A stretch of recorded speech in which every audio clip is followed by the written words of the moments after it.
And this isn't the middle class that's buying right now.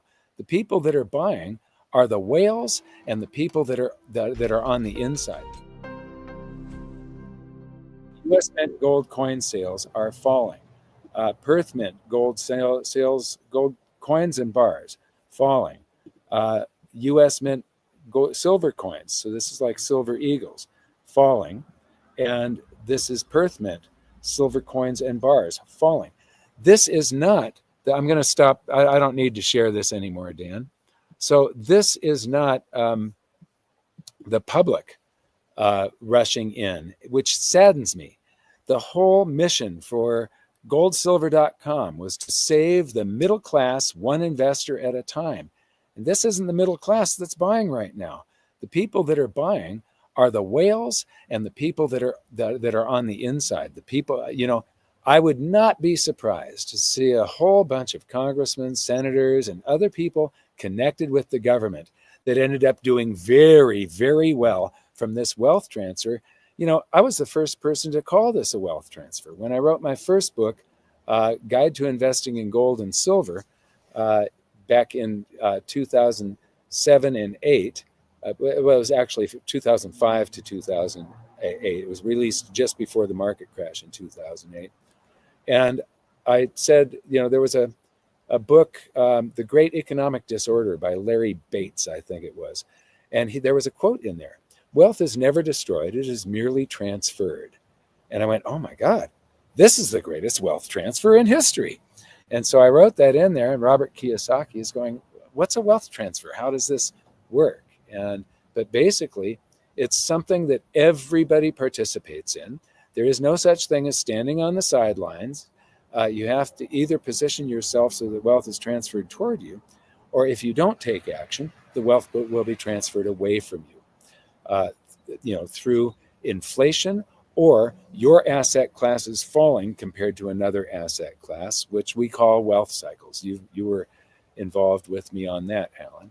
Mm-hmm. And so this is the time, I don't give advice to people, but this is the time, I probably will buy some silver after this, and I may trade some gold for silver simply because we're in this rarefied situation where it literally is only a few weeks out of 2,500 years with an opportunity like this. Hey, Alan and Mike, could gold silver ratio hit 1 to 150 or even 1 to 200 before leveling out? Well, I think that's a two-part answer to that. It's sort of a two-part question because it says before leveling out. It could possibly hit those. That is always a possibility. It's never happened in history, but that doesn't mean it couldn't happen. However, it's not going to level out at that price. It'll hit a peak and then drop back down to possibly a higher ratio. But the problem is what are the above ground supplies of gold and silver, and what are the mining ratios? There was Ray Dumont of, it was one of the mining companies. I used to own some of the stock up in Coeur d'Alene, Idaho. And I was talking with him, and, for a few thousand years, the gold silver ratio was around 14, 15, 16 to 1.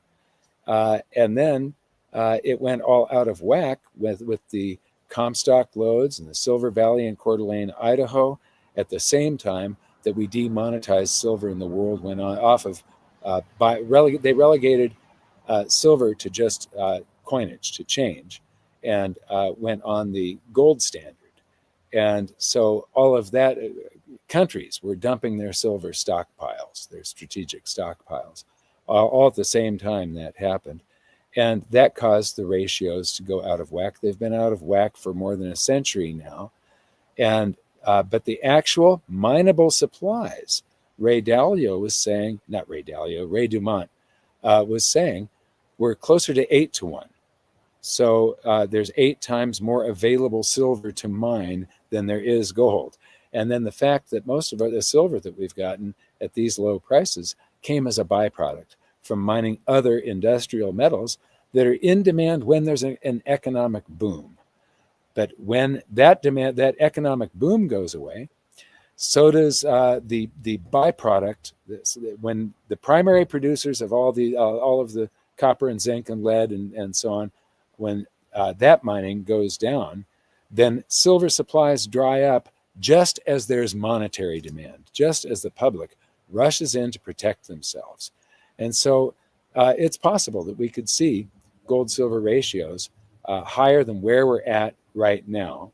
I don't think 150 and 200 is going to happen, but I could be wrong. We never know what's going to happen. But what I do know, well, I need to rephrase that.